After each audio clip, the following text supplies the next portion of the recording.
हाँ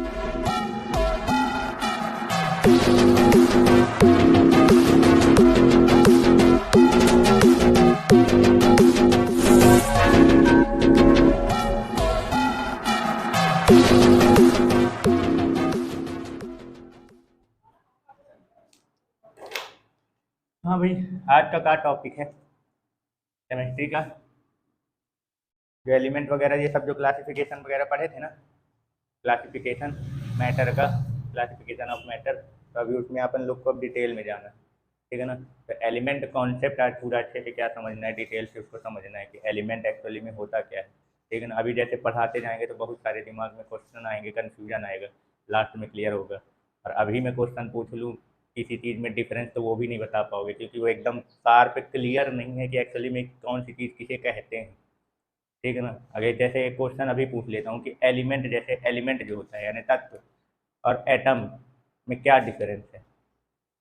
हाइड्रोजन के एलिमेंट और एटम, ये जो पीरियोडिक टेबल में जो एलिमेंट लिखे हैं, ये सब जो लिखे हुए हैं ये एलिमेंट हैं, ठीक है ना। लेकिन मैं इसी में अगर मैं पूछूं कि एटम और एलिमेंट में क्या डिफरेंस है, तो क्या बता पाओगे? बता सकते हो? क्यों? एटम और एलिमेंट में क्या डिफरेंस है?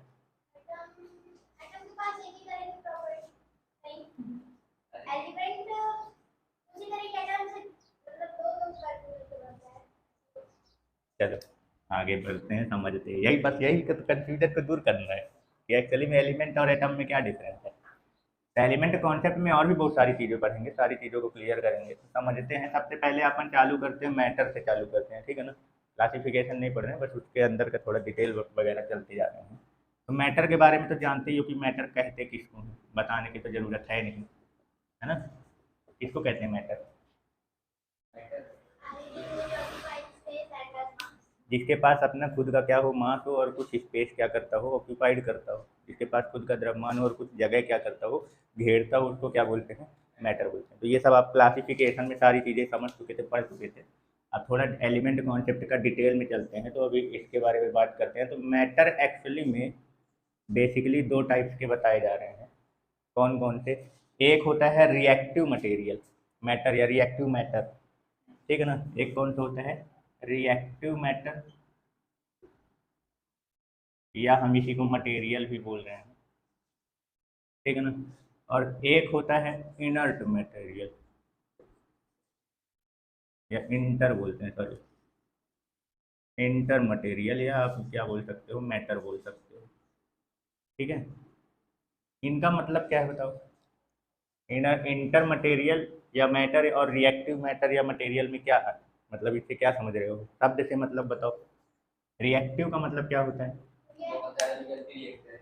मतलब कि वो मैटर, वह पदार्थ जो किसी रासायनिक अभिक्रिया यानी केमिकल रिएक्शन में पार्टिसिपेट करते हैं, ठीक है ना। मतलब ऐसे मटेरियल जो केमिकल रिएक्शन में क्या करते हो, पार्टिसिपेट करते हो,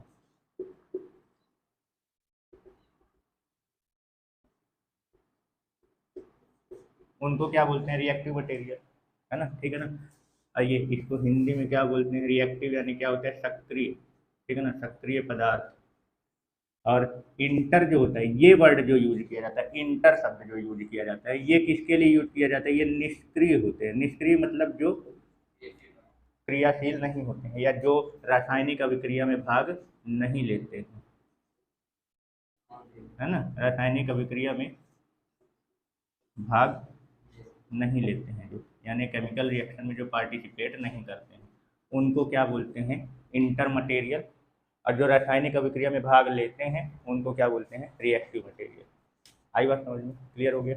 अब देखो, जैसे जो इंटर मटेरियल होते हैं ना, तो इनकी जो केमिकल प्रॉपर्टी होती है, जो सॉरी मतलब इनकी जो भी प्रॉपर्टी होती है और स्ट्रक्चर जो होता है, भाई जब ये किसी भी रासायनिक अभिक्रिया में भाग नहीं लेते हैं, तो सीधी सी बात है कि इनकी प्रॉपर्टी वगैरह क्या होगी? फिक्स होगी, चेंज नहीं होगी। समझ गए? केमि रासायनिक अभिक्रिया में भाग लेना, या ये बोले कि जो केमिकल रिएक्शन में पार्टिसिपेट कर रहे हैं, तो इसका मतलब ये है कि उनमें कुछ ना कुछ केमिकल चेंजेस देखने को मिल रहा है, तभी हम लोग बोल रहे हैं कि वो रिएक्शन कर रहा है। रिएक्शन हो रहा है, उसको अपन कैसे पहचानते हैं? जब उसमें कोई चेंजेस देखने को मिले तब ना, ठीक है ना। तो इसका मतलब ये हो गया कि जो इंटर मटेरियल होते हैं, यानी कि जो निष्क्रिय पदार्थ होते हैं, तो इनकी जो केमिकल प्रॉपर्टी होती है, या खाली ये बोल सकते हो आप उनकी प्रॉपर्टी, यानी उनके जो गुण होते हैं, ठीक है ना, इनका जो स्ट्रक्चर होता है, स्ट्रक्चर माने कि जो संरचना होती है, ये सब क्या होती है, फिक्स होती है, चेंज नहीं होती, ठीक है। लेकिन इसी चीज को अपन इसमें अगर बताना चाहें तो क्या बोलेंगे आप, रिएक्टिव वाले में अपन क्या बोलेंगे, आराम से आराम से, रिएक्टिव वाले में अपन क्या बोलेंगे इसको, इनका जो केमिकल प्रॉपर्टी है वो फिक्स नहीं होता, क्योंकि रासायनिक अभिक्रिया में जब ये भाग ले रहे हैं तो सीधी सी बात है, जब रिएक्शन होगा तो उनकी केमिकल प्रॉपर्टी क्या होगी, चेंज होगी, ठीक है ना। यानी कि यहाँ पे ये अपन बोल सकते हैं कि जो रिएक्टिव मटेरियल होते हैं इनकी केमिकल प्रॉपर्टी जो होती है, यानी कि जो रासायनिक गुण होता है वो क्या होता है, चेंज होता है, ठीक है ना। और जब रिएक्शन वगैरह होगा तो सीधी सी बात है कि जो स्ट्रक्चर वगैरह है उसमें भी कुछ ना कुछ उनको चेंजेस देखने को मिल जाएगा, ठीक है ना। क्लियर हो गया, कोई डाउट। तो पहला मैटर का क्लासिफिकेशन समझ में आया, कंफ्यूजन। तो देखो, जो अभी तो अपन लोग समझ लिए ना कि मटेरियल जो होते हैं कितने प्रकार के होते हैं, दो प्रकार के, एक रिएक्टिव होता है और एक इंटर मटेरियल होता है। इंटर वर्ड किसके लिए यूज करते हैं, हाँ, जो रिएक्ट नहीं करते, ठीक है ना। अपन क्या कर सकते हैं, जो मतलब कि जो इंटर मैटर होते हैं या मटेरियल, इनको अपन लोग केवल क्या बोल सकते हैं, मटेरियल भी बोल सकते हैं, हालांकि मटेरियल उनको भी बोलते हैं, लेकिन जनरली वर्ड मटेरियल इन्हीं लोगों के लिए यूज किया जाता है, ठीक है ना, क्लियर। तो जो रिएक्टिव मैटर या मटेरियल होते हैं इनको हम लोग एक्चुअली में जो सब्सटेंस वर्ड यूज करते हो ना, सब्सटेंस, ठीक है ना, तो वो इन्हीं लोगों के लिए यूज किया जाता है। जो रिएक्टिव मटेरियल होते हैं इन्हीं को हम लोग क्या कहते हैं, सब्सटेंस कहते हैं। बहुत से लोगों को कन्फ्यूजन रहता है, ये शब्द वगैरह जो होते हैं तो ये क्लियर नहीं रहता कि एक्चुअली में सब्सटेंस है क्या। यानी कि जो इंटर मटेरियल होते हैं ना उनको आप सब्सटेंस नहीं कह सकते। तो सब्सटेंस हम लोग किसको बोलते हैं, जो रिएक्टिव मटेरियल होते हैं या जो रिएक्टिव मैटर होते हैं, समझ गए, क्लियर हो गया। यानी कि वह पदार्थ जो रासायनिक अभिक्रिया में भाग लेता है उन्हीं पदार्थ को हम लोग क्या बोलते हैं, उन्हीं मैटर को हम लोग क्या कहते हैं, सब्सटेंस कहते हैं। आई बात समझ में। तो चलो बताओ, क्या सभी मैटर को आप सब्सटेंस बोल सकते हो, क्यों, यानी जरूरी थोड़ी है कि जितने भी मैटर है सारे के सारे मैटर जो हो वो क्या हो, रिएक्टिव हो, ठीक है ना। यानी कि सब्सटेंस किसको बोलते हैं, जो रिएक्टिव मैटर होते हैं, यानी कि जो रिएक्टिव रहेंगे अपन उसी वस्तु को बोलेंगे, जो इनर्ट हो इंटर मटेरियल होंगे उसको अपन सब्सटेंस नहीं बोल सकते। यानी सारे मैटर जो है वो सब्सटेंस नहीं होते हैं, लेकिन सारे के सारे सब्सटेंस मैटर हैं। क्लियर हो गया, कोई डाउट, ठीक है ना। और जो सब्सटेंस होता है ना, तो जैसे अपन लोग सब्सटेंस बोलते हैं तो ये जो रिएक्टिव मटेरियल होते हैं, तो जैसे अपन कोई एक सब्सटेंस उठाते हैं तो उसकी भी अपनी कुछ एक पर्सनल प्रॉपर्टी होती है, ठीक है ना। जैसे कोई एक विशेष प्रॉपर्टी वाले, यानी सब्सटेंस जो होता है, अपन लोग सब्सटेंस का जब डेफिनेशन बताते हैं तो वो क्या बोलते हैं, तो सब्सटेंस किसे कहते हैं, तो कोई विशेष प्रॉपर्टी वाला मैटर, कोई विशेष गुण, यानी कोई विशेष गुण वाला, मतलब सारे सब्सटेंस एक जैसे नहीं होते हैं, सबकी अपनी एक पर्सनल प्रॉपर्टी होती है। तो अपन जब कोई सब्सटेंस बोलेंगे तो जैसा किसी सब्सटेंस के बारे में बताएंगे तो उसकी जो पर्सनल प्रॉपर्टी होती है उसके आधार पे अपन उसके बारे में बात करेंगे। तो हर सब्सटेंस की अपनी कोई ना कोई एक पर्सनल प्रॉपर्टी होती है, ठीक है ना। तो कोई विशेष गुण रखने वाले जो मैटर होते हैं, रखने वाले मैटर यानी पदार्थ जो रासायनिक अभिक्रिया में भाग लेते हैं, अभिक्रिया में भाग लेते हैं, उन्हें क्या बोलते हैं अपन लोग, सब्सटेंस बोलते हैं। ये चीज़ ध्यान रखना जो बार बार, सब्सटेंस किसको बोलते हैं, वही मटेरियल रहेंगे जो केमिकल रिएक्शन में पार्टिसिपेट करेंगे और इनकी अपनी कुछ एक खास प्रॉपर्टी होगी, कोई विशेष प्रॉपर्टी गुण होगा, समझ गए, ठीक है। अब जैसे सब्सटेंस जो होते हैं वो केमिकल रिएक्शन में पार्टिसिपेट अगर करते हैं तो सीधी सी बात है कि ये किसी दूसरे सब्सटेंस को, जैसे ये रिएक्शन में पार्टिसिपेट कर रहा है तो ये जिसके साथ रिएक्शन कर रहा होगा वो भी ना पार्टिसिपेट कर रहा होगा। ऐसा तो है नहीं कि ये रिएक्टिव है दूसरा नॉन रिएक्टिव वाले के साथ मिला दो तो दोनों रिएक्शन करने लगेंगे, दोनों साइड से रिएक्शन होना पड़ेगा। तो जो सब्सटेंस होते हैं ये क्या करते हैं, दूसरे मैटर को जो रिएक्टिव हों, ठीक है ना, किसी दूसरे मैटर को, अब जब रिएक्शन होगा तो सीधी सी बात है जो जो मैटर होंगे यानी जो उनके पार्टिकल्स वगैरह होंगे उनके बीच में क्या होगा, या तो बॉन्डिंग वगैरह होगी, टूटेगा, बनेगा, ये सारी चीज़ें होंगी, है ना। यानी कि ये दूसरे मैटर को तोड़ने में, तोड़ना हो गया, जोड़ना हो गया, या उनमें कोई केमिकल चेंजेस करना हो गया, मतलब रासायनिक परिवर्तन हो गया, ठीक है ना, परिवर्तन करने की क्षमता होती है सब्सटेंस के अंदर। जो सब्सटेंस होते हैं उनमें किसी दूसरे मैटर का या सब्सटेंस की प्रॉपर्टी को चेंज करने की, और जो बॉन्ड होते हैं उनको तोड़ने या बनाने की क्या होती है, इनके पास क्षमता होती है। तो ये क्षमता ही कहाँ से, क्योंकि वो केमिकल रिएक्शन में पार्टिसिपेट कर रहे हैं, ठीक है ना। अब ये जो इंटर मटेरियल होते हैं इनके पास ये क्षमता नहीं होती है, क्योंकि ये रिएक्शन में पार्टिसिपेट कर ही नहीं रहे हैं। समझ गए। एग्जाम्पल बता सकते हो इंटर मटेरियल के, एग्जाम्पल जो रिएक्शन में पार्टिसिपेट नहीं करते। गोल्ड होता है, गोल्ड, सोना, सोना सोना, ये रिएक्शन नहीं करते। हाँ, ठीक है ना। जनरली अगर अपन इसको देखें तो ये कितने लंबे समय से प्रिजर्व रहते हैं। देखते हो हमारे दादा परदादा के ज़माने से हार बचा के रखे रहते, कहते हैं कि हम अपने नेक्स्ट बहू को देते जाएंगे, आगे शिफ्ट होता जाएगा, खराब नहीं होता है लेकिन, ठीक है ना, खानदानी है ये। ठीक है। अब एयर जो होता है ना, एयर, एयर एक्चुअली में सभी प्रकार के गैसेस का मिक्सचर होता है। तो मैं किसी एक विशेष गैस की बात नहीं कर रहा हूँ, मैं एयर की बात कर रहा हूँ पूरा। तो जो एयर होता है ना वो भी एक इंटर मटेरियल में इसको रखा जाता है, ठीक है ना। हाँ, ये मतलब कि ऐसा नहीं है कि अब ये जैसे यहाँ एयर है तो यहाँ पे रिएक्शन होता जा रहा है सबके साथ। अब देखिए मोबाइल है तो इसके साथ थोड़ी रिएक्शन करता जा रहा है, आगे समझ में, ठीक है ना। ये एग्जाम्पल में ऐसे ले सकते। और जो रिएक्टिव मटेरियल होते हैं इनका एग्जाम्पल आप क्या बोल सकते हो, क्या क्या दे सकते हो। अब कोई भी ले लो, जितने भी प्रकार के तुमको कंपाउंड वगैरह सब याद हो, जैसे मान लो सल्फ्यूरिक एसिड हो गया, H2SO4, ये तो बहुत ही खतरनाक हो गया। हाइड्रोक्लोरिक एसिड हो गया, ठीक है ना, अमोनिया हो गया, है ना, पानी हो गया, ये सब क्या है, ये सब रिएक्टिव मटेरियल है, ये सब रिएक्शन करते हैं, ठीक है, समझ गए। तो रिएक्टिव मटेरियल में तो काफ़ी एग्जाम्पल तुम लोग ले सकते हो। क्लियर हो गया। अच्छा ये बताओ, कंस्टिट्यूएंट पार्टिकल किसको बोलते हैं। कंस्टिट्यूएंट पार्टिकल किसे कहते हैं, अवयवी घटक, सुने हो। कंस्टिट्यूएंट पार्टिकल किसको कहते हैं, किसी भी मैटर को, किसी भी पदार्थ को बनाने में जो पार्टिकल क्या है पार्टिसिपेट करते हैं उन्हीं को क्या बोलते हैं, उस मैटर का कंस्टिट्यूएंट पार्टिकल कहते हैं, यानी अवयवी घटक। सीधा सीधा कहने का मतलब जो पदार्थ जिससे मिलकर बना होता है, समझ गए। मैटर जो होता है यानी पदार्थ जो होता है वो जिससे मिलकर बना होता है, या ये कह सकते हो मैटर को बनाने में जो पार्टिसिपेट करते हैं यानी भाग लेते हैं उन्हीं को हम लोग क्या बोलते हैं, कंस्टिट्यूएंट पार्टिकल। आई बात समझ।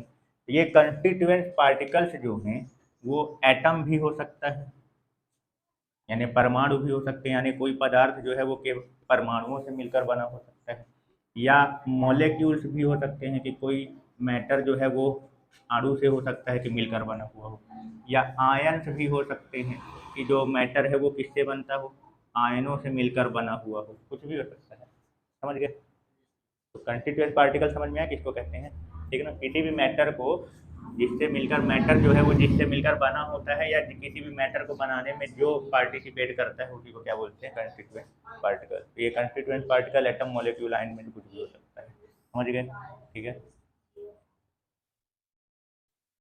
अच्छा चलो, अब अगर ये पूछ लिया जाए कि प्योर सब्सटेंस बताओ कि किसे कहते हैं, टाइप मत बताना, मैं पूछ रहा हूँ शुद्ध पदार्थ, प्योर सब्सटेंस या मैटर किसे कहते हैं, मिक्सचर किसे कहते हैं।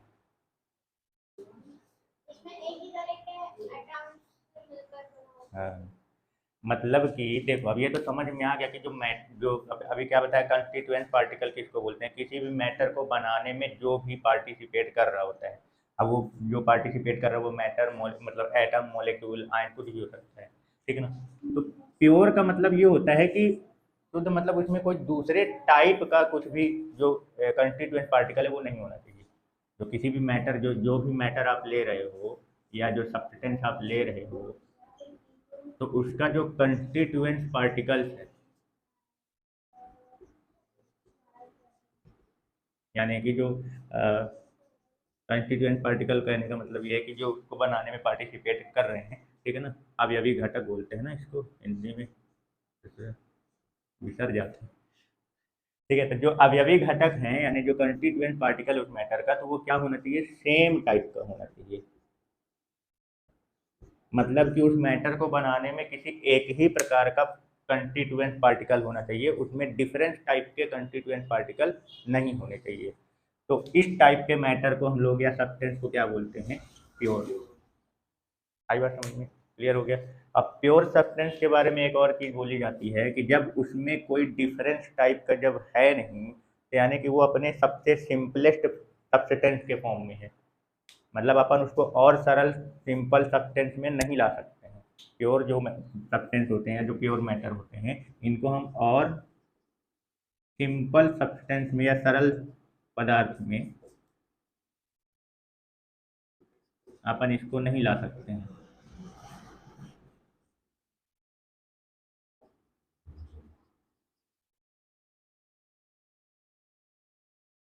समझ गए, क्लियर। चलो बताओ, प्योर सब्सटेंस कितने प्रकार के हैं, टाइप्स आपको पूछा जाए कि टाइप्स बताओ तो क्या है प्योर सब्सटेंस के। प्योर सब्सटेंस की लिस्ट में कौन कौन आते हैं? हाँ, ये क्लासिफिकेशन में पढ़े थे ना, ठीक है। तो कौन कौन है, एलिमेंट और कंपाउंड, ठीक है ना। मतलब कि तत्व और यौगिक, ये इसके क्या हैं, टाइप हैं। इन दोनों को प्योर सब्सटेंस की लिस्ट में रखा जाता है, ठीक है ना। तो चलो अब पहुंचते हैं अपने एलिमेंट के कॉन्सेप्ट में कि एलिमेंट किसको कहते हैं और कैसे मतलब इसको डिफाइन किया गया है, इसके पीछे की कहानी क्या है। तो देखो, इसका जो प्रैक्टिकल यानी जो एक्सपेरिमेंटल थ्योरी है उस चीज़ को समझते हैं कि एक्चुअली में एलिमेंट के बारे में जो बताया गया है वो कैसे बताया गया है, ठीक है ना, कि किसको एलिमेंट कहते हैं। और लास्ट तक में कंफ्यूजन भी क्लियर हो जाएगा कि एटम और एलिमेंट में क्या डिफरेंस है, ठीक है ना, क्लियर। तो क्या एक्सपेरिमेंट या वगैरह क्या किया गया है, तो जैसे मान लो एक कंटेनर है, इसमें हम कोई भी एक क्या कर लेते हैं, अपन कोई सब्सटेंस क्या कर लेते हैं, रख लेते हैं। जैसे कि मान लो हमने इसमें क्या किया, एक हीलियम गैस भर दी, क्या भर दी हमने इसमें, हीलियम गैस भर दी हमने, ठीक है ना, इसके अंदर। तो ये हीलियम गैस भरा हुआ है, ये अपन क्या कर रहे हैं, इसको पार्टिकल के फॉर्म में बना रहे हैं, ठीक है। इस पूरे कंटेनर में हीलियम गैस भरी, अभी क्या बोल रहा हूँ, गैस, यानी कि ये एक प्रकार का क्या है, ये एक प्रकार का सब्सटेंस, मैंने बोला कि सब्सटेंस हमने ले लिया। कौन सा पदार्थ ले लिया हमने, हीलियम गैस का पदार्थ ले लिया इसमें, ठीक है ना। अब क्या किया गया था, इसको, इसके जो क्या देखा गया, इसका सबसे पहला काम ये किया गया कि ये देखा गया, मतलब वैज्ञानिक साइंटिस्ट वगैरह जो होते हैं वो अपने एक्सपेरिमेंट में ये पता कर रहे थे कि एक्चुअली में ये जो हमने सब्सटेंस यानी हमने जो हीलियम गैस भरी हुई है, तो वो इसमें ये देख रहे थे, इसका कंस्टिट्यूएंट पार्टिकल देखना चाहते थे।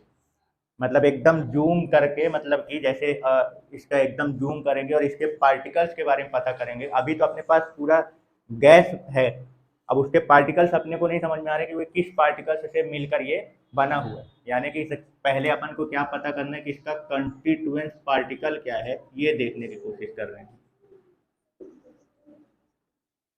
तो इसको देखने के लिए क्या किया गया, मतलब इसको जूमिंग लेवल तक, अब जो भी उनके पास इंस्ट्रूमेंट, अब एक चीज़ और बता दी, जो एलिमेंट वगैरह की जो खोज वगैरह होती है, जो बताते हैं कि कौन सा एलिमेंट है, वो किसकी मदद से करते हैं, स्पेक्ट्रोस्कोप की मदद से। किसकी मदद से, स्पेक्ट्रोस्कोप।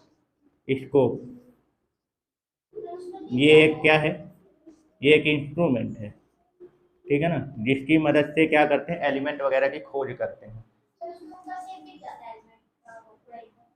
नहीं, थोड़ा जूमिंग प्रॉपर्टी वगैरह भी उसमें, ये स्पेक्ट्रोस्कोप जो होता है वो किसके बेस पे काम करता है, ये जो स्पेक्ट्रो शब्द लगा हुआ है ना, इसका मतलब होता है स्पेक्ट्रम। क्या होता है, स्पेक्ट्रम। और स्पेक्ट्रम का मतलब होता है एनर्जी का ग्रुप। स्पेक्ट्रम जो होता है ये एनर्जी का ग्रुप होता है, मतलब वो किसी भी एलिमेंट से निकलने वाले एनर्जी के बारे में स्टडी करके वो उस एलिमेंट के बारे में क्या करते हैं, बताते हैं। यानी प्रॉपर्टी, उसकी प्रॉपर्टी वगैरह क्या करते हैं, पता करते हैं। फिर उसकी जो प्रॉपर्टी होगी, फिर जब सारी प्रॉपर्टी उनको पता चल जाएगी, उस प्रॉपर्टी के बेस पे उसके बारे में उसका बाकी की चीज़ें क्या कर दिया जाता है, इन्फॉर्मेशन दे दी जाती है। तो मतलब ये एक इंस्ट्रूमेंट है जो एनर्जी के बेस पे काम करता है, ठीक है ना। ये एनर्जी को क्या करता है, एनालाइज करता है, उसमें से निकलने वाली जो हीट एनर्जी वगैरह होती है, जो भी एनर्जी वगैरह निकलती है, तो उसको क्या करते हैं, एनालाइज करके और उसकी प्रॉपर्टी के बारे में स्टडी करके फिर एलिमेंट के बारे में क्या करते हैं, बताते हैं। जैसे तारे ओरे हो गए, सूर्य हो गए, इनके बारे में भी जो बताया जाता है तो वो किसके बेस पे बताया जाए, वहाँ जाके थोड़ी पता किया जाता है। उससे जो हीट निकल रही होती है उसको स्पेक्ट्रो की मदद से उसका जो पूरा कैलकुलेशन करते हैं हीट के बारे में, एनर्जी के बारे में, और फिर उसके बारे में जो जो प्रॉपर्टी निकलती है उसके बेस पे वो आगे की सारी चीज़ें क्या करते हैं, बताते हैं, ठीक है। तभी इतना नॉर्मल सा ध्यान रखे रहो कि जो एलिमेंट वगैरह होता है, तत्वों की जो खोज वगैरह की जाती है या पहचान की जाती है, वो किसकी मदद से करते हैं, स्पेक्ट्रोस्कोप की मदद से। तो वो साइंटिस्ट जो होते हैं वो इनके कंस्टिट्यूएंट पार्टिकल को देखने की कोशिश कर रहे थे, तो वो इसका जो कंस्टिट्यूएंट पार्टिकल निकाल रहे थे, तो उन्होंने क्या किया, इसका एक उनको छोटा सा मतलब स्मॉलेस्ट पार्टिकल इन्होंने इसका क्या कर लिया, पा लिया, मान लो, समझना थोड़ा सा, मतलब सबसे छोटा, ठीक है ना। उन्होंने एक इसका पार्टिकल इन्होंने क्या कर लिया, इसका मतलब सर्च कर लिया, उनको मिल गया इसका, इस सब्सटेंस का सबसे स्मॉलेस्ट पार्टिकल उनको क्या हो गया, मिल गया, ठीक है ना।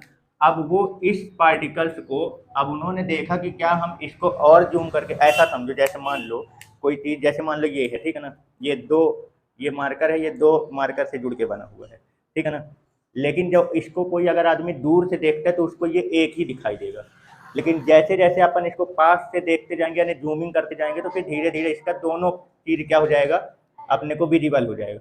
फिर मान लो और जूम करते हैं तो ये इससे मिलकर बना हुआ है, तो फिर धीरे धीरे जैसे जैसे जूमिंग बढ़ती जाएगी तो उनके ये वाले पार्टिकल्स भी क्या होने लगेंगे, विजिबल होने लगेंगे। तो ऐसे ही इसके कंस्टिट्यूएंट पार्टिकल को क्या किया जा रहा था, सर्च किया जा रहा था कि इनके कंस्टिट्यूएंट पार्टिकल हम कैसे प्राप्त करें। तो वो जो भी इंस्ट्रूमेंट स्पेक्ट्रोस्कोप वगैरह जो भी यूज वगैरह करके वो इसका पार्टिकल की पता कर रहे थे कि ये किन पार्टिकल से मिलकर बना है, तो उसको जूमिंग करते करते करते वो एक लास्ट स्मॉलेस्ट पार्टिकल तक मान लो पहुंच गए। अब जैसे ये है, इसको जूमिंग करते करते करते करते ये लास्ट स्मॉलेस्ट पार्टिकल तक हम पहुंच गए। अब वो इसकी भी जूमिंग बढ़ा रहे थे, तो अब उनको इससे और सिंपल पार्टिकल जो है वो नहीं मिल रहे थे। तो इसका कहने का मतलब ये हो गया कि ये इस सब्सटेंस का सबसे स्मॉलेस्ट पार्टिकल हो गया, जिसको हम और छोटे मैटर या पार्टिकल में अब हम इसको जूम करके नहीं देख पा रहे, या कहने का सीधा से कहने का मतलब इसको हम और डिवाइड नहीं कर पा रहे। अब ये तो पढ़ ही चुके होंगे कि मतलब कि जिस सबसे स्मॉलेस्ट पार्टिकल यानी किसी भी पदार्थ का सबसे स्मॉलेस्ट पार्टिकल जिसको अपन और सरल पदार्थ में नहीं तोड़ सकते उसको क्या बोलते हैं, एटम। समझ गए, डाल्टन ने ही ना बताया था। वो तो बाद की कहानी है कि एटम का फिर वो तो इलेक्ट्रॉन प्रोटॉन वगैरह के बारे में जो पता किया गया था, तो वो तो फिर बमबारी वगैरह से पता किया गया था कि मतलब उस पर अल्फा पार्टिकल्स वगैरह की बमबारी की गई, विस्फोट वगैरह कराया गया, तब जाके पता चला कि ये और भी कुछ पार्टिकल्स से मिलकर क्या है, बना हुआ है। वो तो उसके अंदर की बहुत डीपली वाली बात हो गई, ठीक है ना। लेकिन जो हम पार्टिकल्स मतलब जो मेन सब्सटेंस को बनाने में जो पार्टिकल्स है, तो सबसे मेन जो यूनिट जिसको बोलते हैं पार्टिकल का यूनिट, इकाई, तो वो कौन है, एटम। तो वो यहाँ स्मॉलेस्ट पार्टिकल तक पहुंच गए, ठीक है ना। अब उन्होंने देखा, तो अभी ऐसा नहीं कि केवल एक पार्टिकल, और भी देख रहे थे, तो वो सारे पार्टिकल वो देखें तो उनको सारे पार्टिकल सेम टाइप के मिले।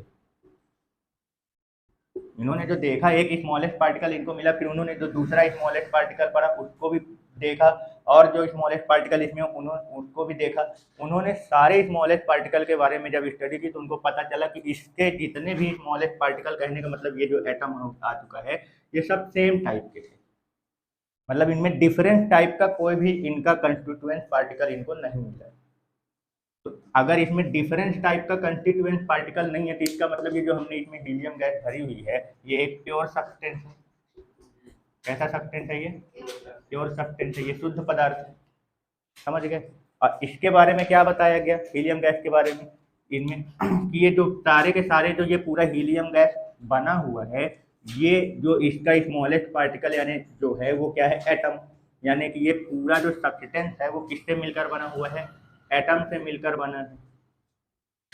क्लियर हो गया, कोई डाउट, ठीक ना। और इसमें एक सबसे बड़ी और सबसे इम्पोर्टेंट पॉइंट ये ध्यान रखना कि इनको ये चीज़ देखने को, यहाँ पे एक चीज़ और देखने को मिल रही थी कि एक पार्टिकल, इसके एक कंस्टिट्यूएंट पार्टिकल का दूसरे कंस्टिट्यूएंट पार्टिकल के साथ किसी भी प्रकार का कोई भी केमिकल इंटरेक्शन देखने को नहीं मिल रहा। केमिकल इंटरेक्शन मतलब रासायनिक प्रतिक्रियाएं, मतलब उनके बीच में किसी भी प्रकार का कोई भी केमिकल रिएक्शन या केमिकल बॉन्डिंग देखने को नहीं मिल रहा। समझ में आ रहा है? हाँ, फिजिकली तरीके से हो सकता है, वो फिजिकली तरीके जो पास पास हैं तो वो उनके बीच में कोई फिजिकल इंटरेक्शन हो रहा होगा। केमिकल इंटरेक्शन की बात कर रहा हूँ, रासायनिक प्रतिक्रियाएं। रासायनिक प्रतिक्रियाएं कैसी होती है? इलेक्ट्रॉन का आदान प्रदान करके। तो ये एक पार्टिकल और दूसरे पार्टिकल के बीच में किसी भी प्रकार का कोई भी इनका केमिकल इंटरेक्शन देखने को नहीं मिल रहा था। इस बात को अच्छे से दिमाग में बैठा लेना। आई बात समझ में? ठीक है ना? यानी कि ये जो हमने हीलियम गैस लिया है, तो इसके जितने भी कंस्टिट्यूएंट पार्टिकल हैं, तो जूम करके क्या पता चला कि इसके सारे कंस्टिट्यूएंट पार्टिकल जो है वो क्या है? एक प्रकार के एटम है। इसमें किसी डिफरेंट टाइप का कोई एटम देखने को नहीं मिला, मतलब ये प्योर सब्सटेंस है। और इसके जितने भी कंस्टिट्यूएंट पार्टिकल हैं, एक कंस्टिट्यूएंट पार्टिकल और दूसरे कंस्टिट्यूएंट पार्टिकल के बीच में कोई भी केमिकल इंटरेक्शन देखने को नहीं मिलता है। ये सबसे इंपॉर्टेंट पॉइंट है, ये चीज़ ध्यान रखना। आई बात समझ में? एलिमेंट के बारे में जो एक्सपेरिमेंट वगैरह किया गया और उससे क्या क्या जानकारी निकली वो क्लियर हो गया? कोई डाउट? ठीक है, तो देखो अब ये सारी चीज़ें जब इनको पता चल गई, तो अब अपन लोग ये जो इसमें, अब ये तो क्लियर हो गया कि इसमें सेम टाइप के कंस्टिट्यूएंट पार्टिकल है, इसमें कोई डिफरेंट पार्टिकल है नहीं। अब वो जो सेम टाइप का कंस्टिट्यूएंट पार्टिकल है वो अपने स्मॉलेस्ट फॉर्म में है, मतलब उसको और छोटे पार्टिकल में अपन डिवाइड नहीं कर सकते, वो उनको जो मिला था। तो जब वह पार्टिकल जिसको अपन और छोटे पार्ट में डिवाइड नहीं कर सकते उसको अपन लोग क्या बोलते हैं? एटम। मतलब कि ये जो सब्सटेंस है, ये पूरा का पूरा सब्सटेंस इसी सेम टाइप के एटम से क्या है? भरा हुआ है। ठीक है ना? तो जब इसमें कोई डिफरेंस नहीं है तो अपन इसको प्योर सब्सटेंस बोल सकते हैं। ठीक है ना? क्लियर हो गया? और जो ये पूरा अपने पास कंटेनर में ये जो पूरा एटम से भरा हुआ जो आपके पास ये सब्सटेंस है ना, इसी को एलिमेंट कहते हैं। यानी ये पूरा सब्सटेंस ही एलिमेंट है, जो एटम से, यानी ये सेम टाइप के एटम से मिलकर जो पूरा बना हुआ है। आई बात समझ में? यानी एलिमेंट किसको कह रहे हैं हम? जो सेम टाइप के एटम से मिलकर बना। क्या? ये सब्सटेंस जो होता है ना, मतलब कि इसको अपन लोग क्या बोल सकते हैं? इसमें सेम टाइप के जो एटम से मिलकर बना हुआ है, तो यही सब्सटेंस अपने को क्या कहलाता है? इसी सब्सटेंस को क्या बोलते हैं अपन लोग? एलिमेंट कहते हैं। तो कुछ क्लियर हुआ कि एलिमेंट क्या है? तो अब जरा बताओ थोड़ा सा कि एलिमेंट और एटम में तुमको क्या डिफरेंस समझ में आया है? एटम सबसे स्मॉलेस्ट पार्टिकल होता है और एलिमेंट जो उससे एटम से मिलकर बना होता है। समझ गए? मतलब ग्रुप ऑफ एटम। एलिमेंट जो है वो क्या है? अगर मैं इसमें कंटेनर आधा खाली कर दूं और फिर उसमें जो बचा आधा भरा हुआ है, तब भी आप उसको क्या बोलोगे? एलिमेंट ही बोलोगे, क्योंकि अभी वो उसमें काफ़ी सारे एटम से वो मिलकर क्या है? बना हुआ है। समझ गए? यानी कि एलिमेंट जो होता है वो किसे कहते हैं? तो जो सेम टाइप के एटम से मिलकर या सेम टाइप के पार्टिकल से मिलकर जो है बना हुआ होता है, उसी को क्या बोलते हैं? एलिमेंट कहते हैं। और यहाँ पे जो इनका कंस्टिट्यूएंट पार्टिकल है वो कौन है? एटम। समझ गए? और यहाँ पे एक एटम से दूसरे एटम के बीच में कोई भी केमिकल इंटरेक्शन देखने को उनको नहीं मिल रहा है। बार बार बोल रहा हूँ, इस पॉइंट को ध्यान रखें। ठीक है, चलो। अब अगर आपको इस एलिमेंट का यहाँ पे, मतलब अपने पास ये जो जानकारी प्राप्त हुई है इस एक्सपेरिमेंट से, तो इस एक्सपेरिमेंट के थ्रू आप अगर एलिमेंट का फैक्ट लिखना चाहोगे तो क्या लिखोगे? क्या क्या इन्फॉर्मेशन? सबसे पहले कंस्टिट्यूएंट पार्टिकल के बारे में फैक्ट बताओ। एलिमेंट के कंस्टिट्यूएंट पार्टिकल के बारे में पहले फैक्ट बताओ कि क्या समझ में आया इसके बारे में।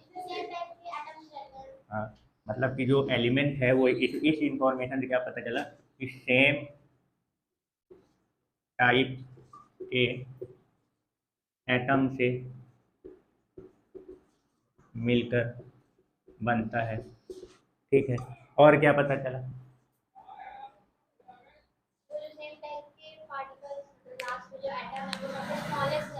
हाँ, वो तो एटम हो गया ना, सेम टाइप के एटम बता तो दिया आप। ये तो स्मॉलेस्ट पार्टिकल है, प्योर सब्सटेंस है ना ये, एक प्रकार का जो एलिमेंट होता है वो क्या है? प्योर सब्सटेंस की लिस्ट में आता है। इसमें कोई डिफरेंट टाइप का और एटम इनको देखने को मिला था क्या? नहीं मिला था। ठीक है ना? तो इसका मतलब कि जो एलिमेंट होता है ये, इसको अपन लोग क्या बोलते हैं? ये प्योर सब्सटेंस है, यानी शुद्ध पदार्थ की लिस्ट में रखा गया। क्योंकि इनको जो कंस्टिट्यूएंट पार्टिकल मिला था, तो उन्होंने एक तो पार्टिकल बस थोड़ी देखा था, उसमें जितने पार्टिकल थे उन सब के बारे में स्टडी कर रहे थे, सब के बारे में देख रहे थे। हाँ, तो उनको सब सेम टाइप के मिले, मतलब डिफरेंट टाइप का कंस्टिट्यूएंट पार्टिकल नहीं मिला। तो अपन प्योर सब्सटेंस के बारे में यही ना पढ़े थे कि प्योर सब्सटेंस इसको बोलते हैं जो सेम टाइप के कंस्टिट्यूएंट पार्टिकल से मिलकर बना हो। तो इसका जो जितने भी कंस्टिट्यूएंट पार्टिकल थे वो सब सेम टाइप के थे, इसलिए एलिमेंट को किस लिस्ट में रखोगे आप? प्योर सब्सटेंस की लिस्ट में रखेंगे, ठीक है ना। अभी इसको और सरल पदार्थ में अगर अपन देखा जाए तो प्योर वाले को और सिंपल सब्सटेंस में अपन इसको नहीं तोड़ सकते हैं, तो ये भी आप इसके लिस्ट में बोल सकते हो कि इसको अपन और सिंपल सब्सटेंस में नहीं तोड़ सकते हैं, ठीक है। और कुछ? और इनके बीच में जो जो मतलब स्मॉलेस्ट पार्टिकल है एटम्स, उनके बीच में केमिकल इंटरेक्शन नहीं होता। यानी कि ये वाला जो एलिमेंट है ये एटम से मिलकर बना हुआ है, ठीक है ना। एटम को कैसे क्लासिफाई किया गया? इसी वाले प्रॉपर्टी से कि एक एटम और दूसरे एटम के बीच में कोई भी केमिकल इंटरेक्शन देखने को नहीं मिल रहा। तो यहाँ पे ये ध्यान रखना, यहाँ एटम, क्योंकि अभी इसका जो इस वाले सब्सटेंस का जो कंस्टिट्यूएंट पार्टिकल देखने को मिला है वो कौन है? एटम है। ये इनका कंस्टिट्यूएंट पार्टिकल है एटम, और एक एटम और दूसरे एटम के बीच में यानी एटम्स के बीच यहाँ पे कोई भी केमिकल इंटरेक्शन नहीं होता। फिर से बोल रहा हूँ, केमिकल इंटरेक्शन मतलब किसी प्रकार का कोई एक एटम और दूसरे एटम के बीच में किसी प्रकार का कोई बॉन्ड नहीं बना हुआ है। केमिकल इंटरेक्शन मतलब इलेक्ट्रॉन का ट्रांसफॉर्मेशन के द्वारा जो भी उसमें चेंजेस आता है वो सब इनके पार्टिकल्स के बीच में देखने को नहीं मिला है, ठीक है ना। तो जो ये बॉन्ड अपन जो केमिकल इंटरेक्शन एक पार्टिकल और दूसरे पार्टिकल के बीच में देखने को नहीं मिल रहा था, फिर वो जो उनका कंस्टिट्यूएंट पार्टिकल मिला उसको और सिंपल भाग में तोड़ रहे थे तो वो नहीं तोड़ रहा था, तो वहीं से उसको एटम बोल दिया गया। ये भी ध्यान रखना, समझ गए? एटम कैसे क्लासीफाई हुआ? जब एक पार्टिकल और दूसरे पार्टिकल के बीच में केमिकल इंटरेक्शन नहीं हो रहा तो ये उनको अलग अलग दिख गया। फिर उसके बाद वो जो ये वाला जो पार्टिकल मिला, जैसे दो पार्टिकल हैं ये, ठीक है ना, तो अब ये जैसे इसके और इसके बीच में कोई केमिकल इंटरेक्शन देखने को नहीं मिल रहा, फिर उन्होंने ये वाला पार्टिकल को उठाया और इसको और जूम किया तो इनको इससे सरल पार्टिकल और नहीं दिख रहा था, तो लास्ट में उन्होंने इसी को क्या बोल दिया? इसको एटम। क्लियर हो गया? समझ गए? ये सब एलिमेंट के फैक्ट के बारे में अपन डिसाइड करता है, लेकिन एक्सपेरिमेंट केवल यहाँ पर नहीं रुका है, ठीक है ना। अभी मान लो अपन यहाँ पे, मैं अब क्या ले रहा हूँ यहाँ पे, अभी तो ये वाला अपने आपने एलिमेंट के क्या बताया कि ये सेम टाइप के एटम से मिलकर बना हुआ, ठीक है ना। लेकिन इसमें जब एक दूसरा मतलब सब्सटेंस क्या भरा गया, मान लो मैं ले लेता हूँ हाइड्रोजन गैस भर देता हूँ। कौन सा गैस? हाइड्रोजन गैस भर देता हूँ, ठीक है ना। इसमें हमने सब्सटेंस के रूप में क्या ले लिया? हाइड्रोजन गैस, ठीक है ना। ये एक प्रकार का हमने इसमें दूसरा सब्सटेंस ले लिया। अब सेम प्रैक्टिकल इसमें भी किया गया। सेम प्रैक्टिकल क्या किया गया? मतलब पहले क्या इसका कंस्टिट्यूएंट पार्टिकल ढूंढने की कोशिश की गई कि सबसे पहले इसके बारे में देखेंगे कि इसका जो कंस्टिट्यूएंट पार्टिकल है वो क्या है। तो वही चीज प्रोसेस, तो उन्होंने क्या किया, वही जूमिंग वाला प्रोसेस अप्लाई किया और उनको जो कंस्टिट्यूएंट पार्टिकल लास्ट में जो मिल रहा था, तो मान लो कि इनके पास जो भी कंस्टिट्यूएंट पार्टिकल आया, मान लो मैं ऐसे मान लो एक पार्टिकल के रूप में ऐसे ही निकाल रहा हूँ इसको एक पार्टिकल के रूप में, ठीक है ना। अब यहाँ पे ये दो दो अंदर पार्टिकल और लगे हुए हैं इसमें, ये ऐसे, लेकिन इनका जो कंस्टिट्यूएंट पार्टिकल है वो ये है, ये कंस्टिट्यूएंट पार्टिकल है। अभी समझना पहले से, मतलब उनके पास जो पार्टिकल्स लास्ट पार्टिकल जो निकल के आ रहा था, और ये कंस्टिट्यूएंट पार्टिकल कैसे डिसाइड किया जा रहा है कि एटम होगा कि मॉलिक्यूल होगा? वही चीज बोला, केमिकल इंटरेक्शन। इन्होंने देखा कि ये जो पार्टिकल इनको मिल रहा था, यानी कि ये जो यूनिट मिल रही थी और ये जो इनको दूसरी यूनिट इनको मिली है, इन दोनों यूनिट के बीच में कोई भी केमिकल इंटरेक्शन नहीं हो रहा है। पार्टिकल कैसे डिसाइड किया जाता है? किसी भी सब्सटेंस का जो कंस्टिट्यूएंट पार्टिकल होता है वो कैसे डिसाइड किया जाता है? एक पार्टिकल और दूसरे पार्टिकल के बीच में कोई केमिकल इंटरेक्शन न देखने को मिल रहा हो, तो वो डिसाइड होता है पार्टिकल। समझ में आई बात? केमिकल इंटरेक्शन फिजिकल हो सकता है, ठीक है ना, कोई बाहरी शक्ति उस पर काम कर रही हो, उससे उस शक्ति से वो आपस में क्या हो जुड़े हुए वो हो सकता है, लेकिन मैं केमिकल की बात कर रहा हूँ। फिर से बोल रहा हूँ, केमिकल इंटरेक्शन मतलब इलेक्ट्रॉन की ट्रांसफॉर्मेशन। तो इस पार्टिकल और इस पार्टिकल के बीच में कोई भी केमिकल इंटरेक्शन मतलब इनके बीच में किसी भी प्रकार का कोई केमिकल बॉन्डिंग या इलेक्ट्रॉन का ट्रांसफॉर्मेशन जो है वो देखने को नहीं मिल रहा है। ये क्लियर हो गया? मतलब इस प्रॉपर्टी से पहले तो ये डिसाइड हो गया कि इनके कंस्टिट्यूएंट पार्टिकल जो है वो कैसे हैं, इतना समझ में आया।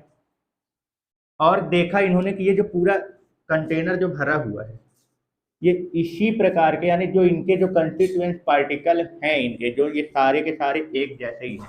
अभी इसके अंदर हम नहीं जा रहे हैं, अभी इसके अंदर और पार्टिकल हैं, लेकिन इस पार्टिकल और इस पार्टिकल के बीच में, जिनके बीच में कोई केमिकल इंटरएक्शन देखने को नहीं मिल रहा है, हम केवल अभी उसकी बात कर रहे हैं। तो इस प्रकार के जितने भी पार्टिकल हैं वो सारे के सारे क्या थे, सेम थे।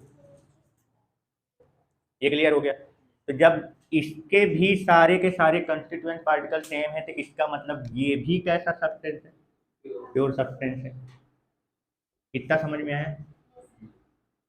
लेकिन जब इनके ये जो एक पार्टिकल इनको मिला था, ये जैसे ये वाला जो एक पार्टिकल इनका कंस्टिट्यूएंट पार्टिकल ये जो देखने को मिला, जब इन्होंने इसको और जूमिंग किया तो इनको इनके अंदर दो पार्टिकल और देखने को मिले जिनके बीच में केमिकल इंटरेक्शन हो रहा है।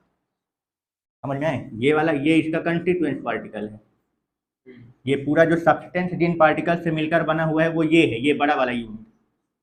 फिर इस बड़े वाले यूनिट को और जूम करके देखा गया तो पता चला कि ये और छोटे छोटे दो पार्टिकल से मिलकर बना है जिनके बीच में केमिकल इंटरेक्शन हो रहा था, मतलब उनके बीच में इलेक्ट्रॉन के ट्रांसफॉर्मेशन द्वारा उनके बीच में बॉन्ड बना हुआ। तो इसका मतलब अपन इसको अभी और सिंपल भाग में तोड़ सकते हैं। फिर जब इसको भी तोड़ा गया और उन्होंने देखा कि इस पार्टिकल, इस कंस्टिट्यूएंट पार्टिकल के अंदर का जो इनको ये जो पार्टिकल छोटा वाला जो दिख रहा था, ये सारे पार्टिकल भी आपस में सेम थे। तो समझ में आ रहा है। ये पार्टिकल दूसरे का तोड़ा तो ये भी सारे सेम थे आपस में, मतलब ये वाला ये वाला ये वाला ये वाला सब आपस में सेम।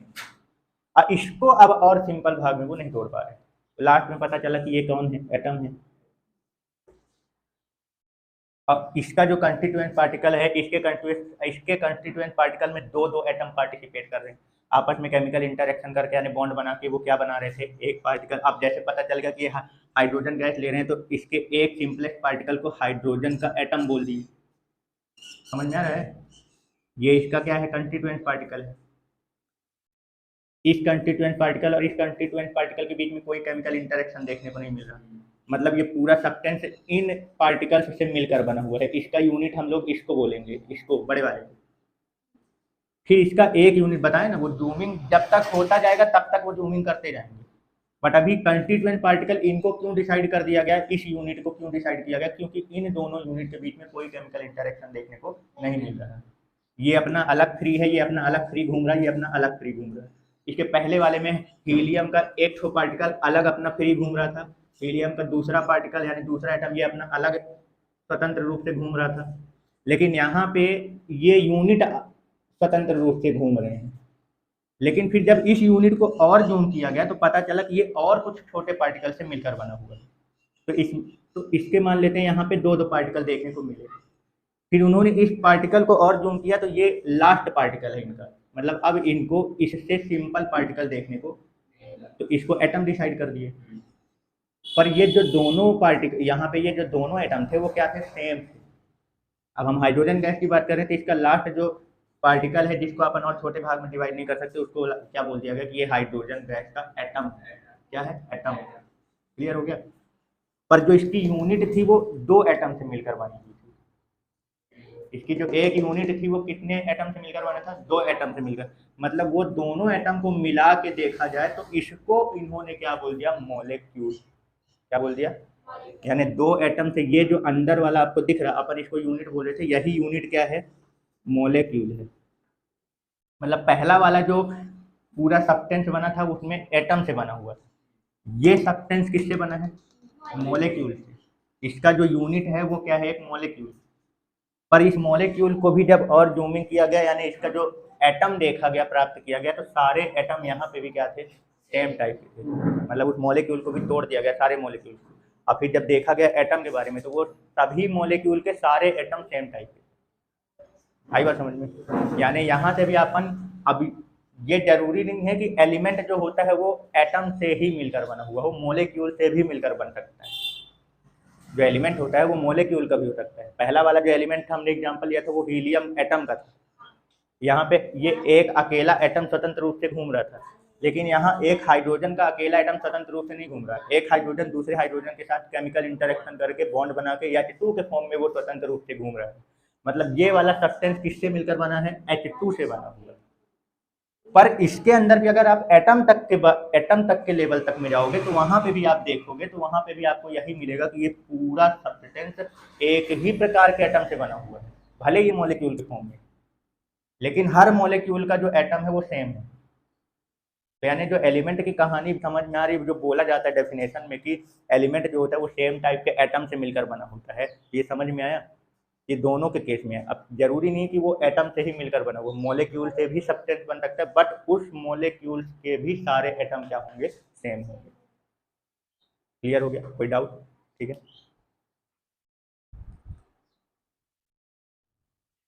ना। तो इसकी कहानी से क्या समझ में आया कि जो एलिमेंट होता है वो एटम और मॉलिक्यूल दोनों से मिलकर बन सकता है। यानी एलिमेंट का कंस्टिट्यूएंट पार्टिकल जो होता है वो एटम भी होता है और मॉलिक्यूल भी होता है।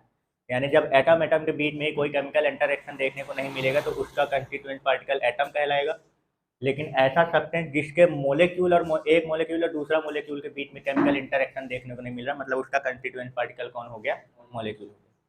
बट एलिमेंट के केस में मोलेक्यूल को भी जब और ज़्यादा जूमिंग करके देखा गया तो पाया गया कि जो मोलेक्यूल्स होते हैं वो भी सारे सेम एटम से ही क्या है, मिलकर बने हुए हैं। तो एलिमेंट में आप सेम टाइप के एटम से मिलकर भी बना बोल सकते हो और मोलेक्यूल्स को भी बता सकते हो कि ये सेम टाइप के मोलेक्यूल से मिलकर बनते हैं, लेकिन उस मोलेक्यूल्स के भी एटम जो होंगे वो सारे के सारे क्या होंगे, सेम टाइप के। ठीक है, ये थे एलिमेंट के फैक्ट। चलो इसका एक्सपेरिमेंट और आगे बढ़ाते हैं। अब इसमें दूसरा सब्सटेंस क्या लिया गया, दूसरे प्रकार का सब्सटेंस। अभी तो पूरा समझ गए थे, एलिमेंट के बारे में पूरा क्लियर कर लिए थे, ठीक है ना। सेम टाइप के एटम से भरा हुआ जो पूरा सब्सटेंस होता है वो क्या कहलाता है, एलिमेंट। और सेम टाइप के मॉलिक्यूल से भी भरा हुआ जो सब्सटेंस है वो भी क्या कहलाएगा, एलिमेंट। लेकिन मॉलिक्यूल की कहानी वहाँ पे पहले वाले में क्या थी, एलिमेंट में सेम टाइप के एटम थे उस मॉलिक्यूल में भी। अभी यहाँ पे एक दूसरा सब्सटेंस ले रहे हैं, जैसे अपन ले लिए क्या, पानी। क्या ले लिए, पानी, वाटर। ये तो फॉर्मूला में पहले ही लिख देता हूँ, वो तो बाद में डिसाइड होता है। लेकिन पहले मान लो इसमें पानी, यानी ये भी ये एक प्रकार का क्या है, सब्सटेंस है ना। पानी यानी वाटर जो है ये एक प्रकार का क्या है, सब्सटेंस है। तो जो केस अभी इसके पहले वाले में चल रहा था वही केस इसमें भी करना है कि भाई इनका जो क्या किया गया, इसको जूम इन किया गया और इसका क्या प्राप्त करने के, सबसे पहले क्या प्राप्त करने की कोशिश करते हैं, कंस्टिट्यूएंट पार्टिकल। इसको प्राप्त करने के लिए क्या होता है, वही जूमिंग वाला प्रोसेस करेंगे, देखेंगे। तो इन्होंने जो जूमिंग किया तो मान लो इनको काफ़ी सारे यूनिट देखने को मिले, पहले वही मैं यूनिट बना रहा हूँ, जिनके बीच में कोई भी केमिकल इंटरेक्शन देखने को नहीं मिल रहा है, ये इनके यूनिट हैं। यानी कि यही तो जो कंस्टिट्यूएंट पार्टिकल है वो किससे डिसाइड किया जाता है, केमिकल इंटरेक्शन से। एक पार्टिकल मतलब ऐसे पार्टिकल जिनके बीच में केमिकल इंटरेक्शन देखने को नहीं मिलेगा वही उसका क्या कहलाएगा, कंस्टिट्यूएंट पार्टिकल। अब इस कंस्टिट्यूएंट पार्टिकल को जब अंदर और डिटेल से देखा गया तो पाया गया कि इसके जो एटम हैं,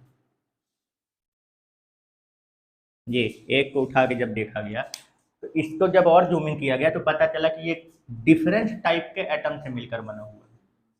मतलब जब इसमें अपन ये इसको जूमिंग किए तो इनको क्या पता चला कि इसमें जो इसकी यूनिट बनी हुई है, मतलब जो एक पूरा अभी, अब ये सीधी सी बात बोलो कि यहाँ पे एक ठो एटम तो है नहीं इसके अंदर। उन्होंने जब इसको मतलब और जूमिंग किया तो इन्होंने पाया कि इसके अंदर एक नहीं बल्कि 3 पार्टिकल इनको दिखते हैं। जूमिंग किया और इनका बॉन्ड तोड़ा तो उनको केवल स्मॉलेस्ट पार्टिकल जो मिले वो कितने मिले इनको, इस एक यूनिट के अंदर उनको 3 स्मॉलेस्ट पार्टिकल मिले, जिनको और छोटे भाग में हम डिवाइड नहीं कर पाए थे, तो उसी को क्या बोल दिया, एटम। मतलब ये वाला इनका एक यूनिट 3 एटम से मिलकर बना हुआ था। लेकिन ये जो एटम है इसमें वो डिफरेंट टाइप का था, तीनों नहीं, 2 प्रकार के डिफरेंट थे, 2 ठो सेम मिले, एक ठो अलग। कहने का मतलब ये है कि इसमें जो एटम है, मतलब इस यूनिट को बनाने में जो एटम पार्टिसिपेट कर रहे हैं वो डिफरेंट टाइप के एटम इनको देखने को मिले, समझ गए। पर फिलहाल एटम से मिलकर जो बना हुआ है इस यूनिट, इसको भी इन्होंने क्या बोला, मॉलिक्यूल ही बोला है।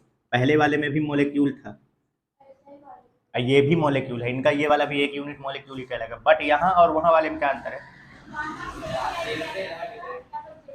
तो अब दोनों को तो क्लासिफाई करना पड़ेगा ना, कुछ ना भाई डिफरेंस है तो कुछ ना कुछ तो उनके बीच में अंतर रखना पड़ेगा, कोई ना कोई ऐसी चीज़ यूज करनी पड़ेगी जिससे पता चले कि दोनों में डिफरेंस है। तो इसीलिए इसको क्या बोल दिया गया, इस वाले को कंपाउंड।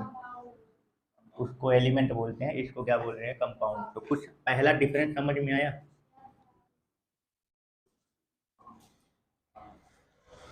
लेकिन ये कंपाउंड नहीं है, ये जो एक यूनिट आपको दिख रहा है ये कंपाउंड नहीं है, ये क्या है, मॉलिक्यूल है। इस मॉलिक्यूल से भरा हुआ ये जो पूरा कंटेनर आपको दिख रहा है ये कंपाउंड है। आई बात समझ में? कुछ एक ठो को आप नहीं बोल सकते कि हम एक ठो मॉलिक्यूल उठा लिए और उसको बोल दें कंपाउंड। हाँ, ये जो मॉलिक्यूल आपको दिख रहा है, ठीक है ना। अब इसमें जो ये यूनिट इनको देखने को मिला था, ये जो यूनिट इनको देखने को मिल रहे थे, ये सारे के सारे यूनिट सेम टाइप के थे। ये सारे यूनिट क्या थे, सेम टाइप के थे। इसका मतलब ये हो गया कि जब सेम टाइप के कंस्टिट्यूएंट पार्टिकल आ रहे हैं इसमें भी, तो इसका मतलब ये भी कैसा सब्सटेंस है, प्योर सब्सटेंस है, ये भी प्योर सब्सटेंस है। तो इस प्योर सब्सटेंस यानी इसके पहले वाले में जो हम पढ़े थे, हाइड्रोजन गैस लेके पढ़े थे, तो वो भी प्योर सब्सटेंस था। पानी वाला ले रहे हैं, ये भी प्योर सब्सटेंस में आ रहा है। तो उन दोनों प्योर सब्सटेंस में जब डिफरेंस की बात आती है, तो भाई क्योंकि ये भी क्या है, यूनिट, मतलब इसमें भी एटम, एक यूनिट को बनाने में दो या दो से ज़्यादा प्रकार के एटम पार्टिसिपेट कर रहे हैं, यहाँ पे भी और पीछे वाले में भी था, एलिमेंट वाले भी। पर तो दोनों को डिफरेंस रखने के लिए क्या किया गया, अभी इसमें क्या डिफरेंस देखने को मिला कि यहाँ पे जो एटम पार्टिसिपेट कर रहे हैं वो सेम टाइप के ना होके डिफरेंट टाइप के हैं। तो उस वाले और इस वाले में जो अंतर रखना था, तो वो शब्द क्या यूज किया गया अंतर रखने के लिए, तो सेम टाइप के एटम से बने मॉलिक्यूल्स का जो होता है उसके सब्सटेंस को क्या बोल दिया गया, एलिमेंट। और यहाँ वाले में क्या बोल दिया गया, कंपाउंड। यानी ये पूरा कंटेनर सेम टाइप के मॉलिक्यूल से तो बना है, पर हर मॉलिक्यूल डिफरेंट टाइप के एटम से बना है। तो जब डिफरेंट टाइप के एटम से मिलकर बने मॉलिक्यूल से भरा हुआ जो कंटेनर है, जिसमें सेम टाइप के सारे मॉलिक्यूल सेम हैं, उस कंटेनर में जो सब्सटेंस आपको मिला है उसको क्या बोलेंगे अपन, कंपाउंड। क्लियर हो गया दोनों में अंतर, समझ में आया? अब जब इसमें इन्होंने एक चीज और देखा, मतलब ये कंपाउंड की ही मतलब प्रॉपर्टी में चली जाएगी, उन्होंने हर यूनिट में उन्होंने एक चीज उनको कॉमन मिल रही थी, वो ये मिल रहा था कि जितने भी इनके यूनिट यानी कंस्टिट्यूएंट पार्टिकल थे, तो हर पार्टिकल को बनाने में, मतलब हर कंस्टिट्यूएंट पार्टिकल को बनाने में पार्टिसिपेट करने वाले जो एटम्स थे, उनकी जो संख्या थी वो सब में क्या थी, बराबर थी, सेम। मतलब जैसे इस वाले का अगर निकाले तो यहाँ पे हाइड्रोजन की संख्या 2 है और ऑक्सीजन की संख्या 1 है। इस वाले में भी देखा तो इसमें भी उनको यही चीज़ देखने को मिली। इस कंस्टिट्यूएंट पार्टिकल में देखा, इसमें भी इनको यही चीज़ देखने को मिल रही। मतलब सब में हाइड्रोजन और ऑक्सीजन की संख्या क्या देखने को मिलेगी, इनको सेम, ठीक। यानी कि अपन इसको ऐसा बोल सकते हैं कि इसमें हाइड्रोजन और ऑक्सीजन की जो संख्या का रेशियो है वो हर सभी में क्या है, बराबर उनको देखने को मिल रहा है। यानी तो जो आप कंपाउंड का जब डेफिनेशन बोलोगे तो उसके डेफिनेशन में ये वाली प्रॉपर्टी जो है वो क्या हो जाएगी, ऐड हो जाएगी जब फैक्ट लिखने की बात आएगी। क्लियर हो गया, कोई डाउट? ठीक है, तो चलो अब बता सकते हो कि एटम, मॉलिक्यूल, एलिमेंट और कंपाउंड में क्या डिफरेंस देखने को मिल रहा है, इसके बारे में कुछ कहानियां बता सकते हो? सर जी कहानी नहीं समझ में आ रही। एटम के कैसे डिसाइड किए, स्मॉलेस्ट पार्टिकल इसको और डिवाइड नहीं कर सकते, डिवाइड नहीं कर सकते, और एक पार्टिकल और दूसरे पार्टिकल के बीच में केमिकल इंटरेक्शन देखने को नहीं मिला। मॉलिक्यूल, इसमें सेम टाइप के एटम है, डिफरेंट टाइप के एटम भी हो सकते हैं। ये दोनों क्या हैं, पार्टिकल हैं, क्या है, पार्टिकल, ये अच्छे से क्लियर करे रहना, ये दोनों क्या है, पार्टिकल है। और ये दोनों क्या है, सब्सटेंस तो है, वो तो क्लियर है, वो तो बोला गया है, सब्सटेंस है जो कि इन्हीं पार्टिकल्स से मिलकर बना हुआ है, मतलब ग्रुप ऑफ पार्टिकल, है ना, बोल सकते हैं ना इसको ऐसे। अब इस पार्टिकल में इसमें क्या डिफरेंस और इसमें क्या डिफरेंस, स्मॉलेस्ट पार्टिकल है ग्रुप ऑफ एटम जो मॉलिक्यूल्स होता है वो एटम से मिलकर बनता है। ये ग्रुप ऑफ एटम, लेकिन इसमें एक ग्रुप और दूसरे ग्रुप यानी एक कंस्टिट्यूएंट पार्टिकल और दूसरे कंस्टिट्यूएंट पार्टिकल के बीच में कोई भी केमिकल इंटरेक्शन, लेकिन यहाँ पे एक एटम और दूसरे एटम के बीच में यानी एटम के ही बीच में कोई भी केमिकल इंटरेक्शन देखने को नहीं मिल रहा, तब जाके वो क्लासिफाई होता है एटम। Smallest particle. एलिमेंट और कंपाउंड ये दोनों एक प्रकार के सब्सटेंस हैं, दोनों को प्योर सब्सटेंस की लिस्ट में रखा गया क्योंकि जो एलिमेंट है उसमें भी सेम टाइप के ही कंस्टिट्यूएंट पार्टिकल थे और जो कंपाउंड थे इसमें भी सेम टाइप के ही कंस्टिट्यूएंट पार्टिकल थे। पर ये जो ग्रुप ऑफ पार्टिकल जो इनका दिख रहा है जो एलिमेंट, मतलब अब ये समझ में आया ना कि हम किसी एक एटम को आप एलिमेंट या किसी एक मोलिक्यूल को आप कंपाउंड नहीं बोल सकते। पूरा जो इकट्ठा होता है ग्रुप वही एलिमेंट और कंपाउंड कहलाता है। ग्रुप ऑफ पार्टिकल, किसी एक अकेले पार्टिकल को आप नहीं कह सकते। तो एलिमेंट में अगर हम ग्रुप ऑफ पार्टिकल की बात करते हैं तो हो सकता है कि ये सेम टाइप के और आइटम के कंटेंट एटम भी हो सकता है, सेम टाइप का एटम से भी मिलकर बना हो सकता है, और इसमें सेम टाइप का मोलेक्यूल भी हो सकता है ना। बट मोलेक्यूल में भी क्या देखने को मिला है, वो भी सेम टाइप सेम टाइप के एटम, यानी कि जो एलिमेंट का जो मोलेक्यूल है वो भी सेम टाइप के ही एटम से मिलकर बना हुआ है। लेकिन ये वाला ये सेम टाइप के मोलेक्यूल से बनता है। कौन? ये कंपाउंड। कंपाउंड जो होता है वो क्या होता है, सेम टाइप का मोलेक्यूल होता है। लेकिन इसके मोलेक्यूल और इसके मोलेक्यूल में क्या अंतर है, सेम टाइप के एटम से बनता है डिफरेंट टाइप इसका जो मोलेक्यूल है डिफरेंट टाइप के एटम से बना है, डिफरेंट एटम से बना है ना। क्लियर? और जो इनके एटम के बीच में जो रेशियो है, उनके नंबर का जो रेशियो है वो क्या रहता है, फिक्स रहता है। क्लियर हो गया? अब इसमें कोनो कंफ्यूजन ना होना चाहिए, समझ गए? ठीक है।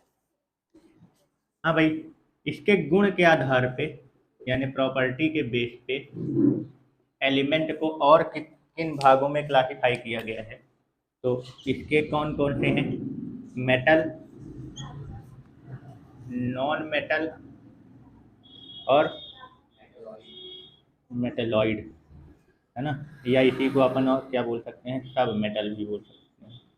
ठीक है। धातु, अधातु और उपधातु।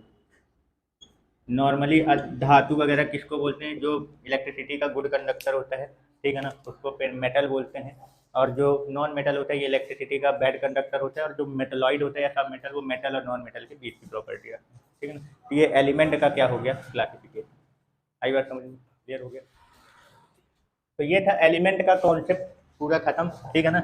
तो चलो बताओ भाई, एलिमेंट अगर पूछा जाए कि एलिमेंट के कितने, जो पीरियोडिक टेबल पढ़ते हो ना, तो पीरियोडिक टेबल में जो पूरे जो नाम हम याद करते हो वो क्या है, एलिमेंट ही, ठीक है ना। तो जो पीरियोडिक टेबल में अपन लोग नाम याद करते हैं वो एलिमेंट के नाम याद करते हैं।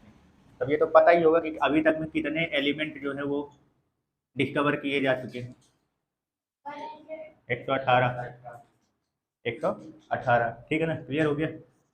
अच्छा ये बताओ, अब जैसे मान लो रिप्रेजेंटेशन ऑफ एलिमेंट की बात करें, एलिमेंट को, किसी भी एलिमेंट को रिप्रेजेंट करना हो,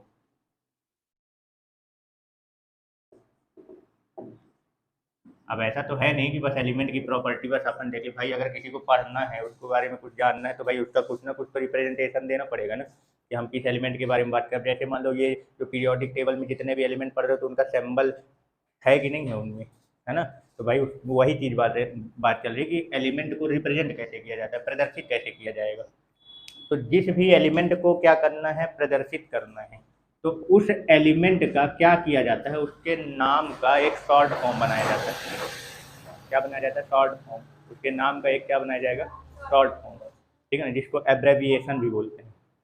इंग्लिश वाले के लिए क्या बोलते हैं, एब्रेविएशन ऑफ नेम ऑफ एलिमेंट। मतलब कि जो एलिमेंट, जिस एलिमेंट को हम रिप्रेजेंट कर रहे हैं उसके नाम का शॉर्ट फॉर्म, ठीक है ना। तो वो जो शॉर्ट फॉर्म तैयार करते हैं उसके शॉर्ट फॉर्म से सिंबल के द्वारा क्या करते हैं, रिप्रेजेंट करते हैं। यानी जो नाम है, किसी भी एलिमेंट को रिप्रेजेंट करना है जिसका, तो उसका जो नाम है उसके नाम का जो शॉर्ट फॉर्म बनाते हैं। और वो शॉर्ट फॉर्म क्या होगा, मतलब कहने का मतलब उसको सिंबल से रिप्रेजेंट कर रहे हैं। और वो सिंबल जो होगा वो कुछ भी हो सकता है, अल्फ़ाबेटिकल जो वर्ड होते हैं। क्या लिख रहा है,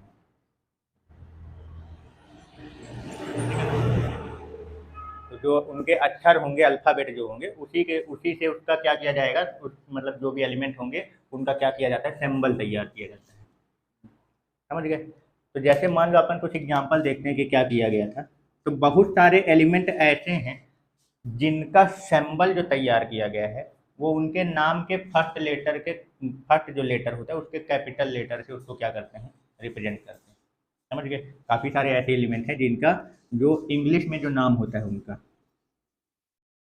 इंग्लिश में जो नेम होता है उस एलिमेंट का, तो उस एलिमेंट के नेम का जो फर्स्ट लेटर है, तो उस फर्स्ट लेटर का कैपिटल फॉर्म में, कैसे फॉर्म में, कैपिटल फॉर्म में उसका क्या किया जाता है, उसका सिंबल को रिप्रेजेंट कर दिया जाता है। अब जैसे कुछ एग्जांपल बताओ जरा, जैसे हाइड्रोजन है, तो हाइड्रोजन का फर्स्ट लेटर क्या है, एच। तो हाइड्रोजन एलिमेंट का जो सिंबल बनाया जाएगा वो क्या बनाया जाएगा, फर्स्ट लेटर का कैपिटल। ये समझ गए? और कुछ एग्जांपल बताओ, जैसे ऑक्सीजन हो गया, तो ऑक्सीजन का क्या होता है बताओ, ऑक्सीजन का फर्स्ट लेटर क्या है, ओ है, तो इसका फर्स्ट लेटर ओ है, तो इसका ओ का कैपिटल लेटर।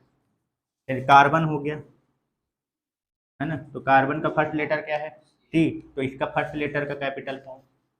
ठीक है ना, समझ गए? नाइट्रोजन हो गया, तो नाइट्रोजन का फर्स्ट लेटर क्या है, एन, इसका कैपिटल फॉर्म एन से ऐसे क्या कर दिया जाएगा, रिप्रेजेंट किया जाएगा। फर्स्ट लेटर, एक ही वर्ड इसमें क्या किया गया है, यूज किया गया है। आई बात समझ में? क्लियर हो गया? बहुत से ऐसे एलिमेंट हैं जिनका सिंबल जो होता है वो उनके नाम के 2 अक्षरों से रिप्रेजेंट किया गया है, मतलब 2 लेटर जो है वो लिया गया है और उससे रिप्रेजेंट किया गया है। तो कुछ एग्जांपल बताओ, जैसे ये फर्स्ट लेटर, इस फर्स्ट लेटर में केवल एक ही लिया गया है। अब जैसे मान लो इसमें अपन बहुत सारे ऐसे एग्जांपल हैं जिसमें हम इसका क्या लिया जाता है, 2 लेटर लिया जाता है उसके नेम का। ठीक है ना, 2 वर्ड लेके उसका क्या किया जाता है, सिंबल बनाया जाता है। बट यहाँ ये ध्यान रखना है कि इसका जो फर्स्ट लेटर रहेगा, फर्स्ट वाला जो रहेगा वो कैपिटल ही रहेगा। फर्स्ट लेटर क्या रहेगा, कैपिटल फॉर्म में रहेगा, और जो सेकंड वाला है वो क्या रहेगा, स्मॉल लेटर में रहेगा। आई बात समझ में? तो बता सकते हो कौन से हैं? हीलियम, हीलियम हो गया, ठीक है ना। मैग्नीशियम का शुरू का 2 लेटर नहीं है, एम जी। मैग्नीशियम का जो 2 लेटर लिया गया है वो शुरू के 2 लेटर नहीं है उसके, ठीक है ना, आगे पीछे के। जैसे शुरू के केवल 2 लेटर लेकर अभी बात कर रहे हैं, तो जैसे हीलियम हो गया, तो हीलियम का अपन स्पेलिंग क्या लिखते हैं ये, तो हीलियम का शुरू का 2 लेटर क्या है, एच ई, तो इसका सिंबल जो बनाया गया वो क्या बनाया गया, एच ई। ऐसे देखो बैरियम की बात कर लो या बेरेलियम की बात कर लो, तो बेरेलियम का देखो क्या होता है, शुरू का बी ई, तो इसका जो बनाया गया सिंबल वो क्या हो गया, बी ई। बैरियम की बात करें तो बैरियम का क्या होता है, B A R I U M, तो इसका शुरू का 2 लेटर जो लिया गया वो क्या है, बी ए। ऐसे समझ में आया? तो यानी कि जो रिप्रेजेंटेशन है वो उनके नाम के लेटर से, तो बहुत सारे ऐसे एलिमेंट हैं जिनका केवल फर्स्ट लेटर के कैपिटल फॉर्म से रिप्रेजेंट किया गया है। बहुत सारे ऐसे एलिमेंट हैं जिनके नाम का जो शुरू के 2 लेटर हैं उनको लेके रिप्रेजेंट किया गया है, फर्स्ट लेटर कैपिटल रहेगा, सेकंड वाला स्मॉल रहेगा। आई बात समझ में? तो देखो, तो जो एलिमेंट का जो सिंबल तैयार किया जाता है तो जरूरी नहीं है कि जो इनका जो सिंबल तैयार किया गया वो केवल इंग्लिश लैंग्वेज में जो इनका वर्ड होता है उसी से बनाया गया हो, ठीक है ना। इनका जो जैसे बहुत से एलिमेंट ऐसे भी हैं जिनका जो सिंबल तैयार किया गया वो उनके किस नाम से लिया गया, जैसे लैटिन शब्द हो गए, ग्रीक वर्ड हो गए, ये भी यूज होते हैं, तो वहाँ से लिया गया है। तो अब जैसे मान लो कि मैं एक कुछ एग्जांपल देते हैं, मतलब केवल इंग्लिश वाला नहीं होता है, लैटिन वर्ड से जैसे बनाया जाता है उससे लेकर बनाया गया हो। तो जैसे आयरन होता है, क्या, आयरन, ठीक है ना। आयरन जो मतलब कौन सा वाला आयरन बोल रहा हूँ, आयोडीन ना समझ लेना, आयरन की बात कर रहा हूँ, लोहा, है ना। तो आयरन का जो लैटिन वर्ड है वो क्या होता है, फेरम होता है। क्या होता है, फेरम। फेरम लवली वाला ना कर लेना, ठीक है ना। फेरम या कहीं कहीं पे फेरस भी बोलते हैं, क्या बोलते हैं, फेरस। तो इसका, अब देखो इंग्लिश वर्ड क्या है, आयरन, और जबकि इसका लैटिन वर्ड क्या है, फेरम या फेरस भी बोलते हैं, ठीक है ना। तो इसका कौन सा सिंबल, ये वाला उठाया गया है, मतलब कि जो इसका आयरन का जो सिंबल बनाया गया है या ई, वो उसके इंग्लिश वर्ड से नहीं बनाया गया, कहाँ से बनाया गया, उसके लैटिन वर्ड से बनाया गया। आई बात समझ में? ऐसे जैसे मान लो कॉपर हो गया, क्या, कॉपर, ठीक है ना। तो कॉपर का आप अगर स्पेलिंग लिखोगे तो ये लिखा है ना, लेकिन जो सिंबल है वो सीओ नहीं है, कॉपर का सीयू है। तो ये इसका लैटिन वर्ड जो है वो क्यूप्रम से बनाया गया है। कहाँ से बनाया गया है, क्यूप्रम से। आई बात समझ में? यहाँ से उठाया गया है। क्लियर हो गया। जैसे गोल्ड हो गया, गोल्ड, गोल्ड की अगर हम बात करें तो गोल्ड का तो इंग्लिश लेटर GOLD है, यहाँ से तो बनाया नहीं गया है। गोल्ड का सिंबल क्या होता है, AU। तो इसका जो लैटिन वर्ड है गोल्ड का वो क्या होता है, आउरम होता है। क्या होता है, आउरम। तो इसके यहाँ से बनाया गया है। समझ में आया? क्लियर हो गया। मतलब कि कहने का मतलब ये है कि एलिमेंट का जो रिप्रेजेंटेशन है तो वो कैसे रिप्रेजेंट किया गया है, तो बनाया तो कहाँ गया है, उनके नाम का जो लेटर है उसी से उसका शॉर्ट फॉर्म यानी सिंबल तैयार कर दिया गया। बट वो नाम हो सकता है इंग्लिश लैंग्वेज के भी हों और हो सकता है लैटिन ग्रीक वर्ड वहाँ से भी उठा के बनाए गए हैं। ठीक है ना। तो कुछ के क्या किए गए, उनके नाम के फर्स्ट लेटर का कैपिटल से यानी एक लेटर ही यूज किया गया है। कुछ ऐसे नाम हैं जिनका 2 लेटर यूज किया गया तो उनके इंग्लिश वर्ड के फर्स्ट 2 लेटर यूज करके उठा के उसका सिंबल तैयार कर दिया, फर्स्ट वाला कैपिटल सेकंड वाला स्मॉल। और कुछ नाम ऐसे होते हैं जिनका इंग्लिश से ना लेके उनके लैटिन ग्रीक वर्ड से उठाया गया और वहाँ पे भी यही किया गया, उनके 2 सिंबल उठाए गए हैं और उनके फर्स्ट लेटर कैपिटल दूसरा स्मॉल। आई बात समझ में। तो ये था रिप्रेजेंटेशन ऑफ एलिमेंट। क्लियर। तो आज का टॉपिक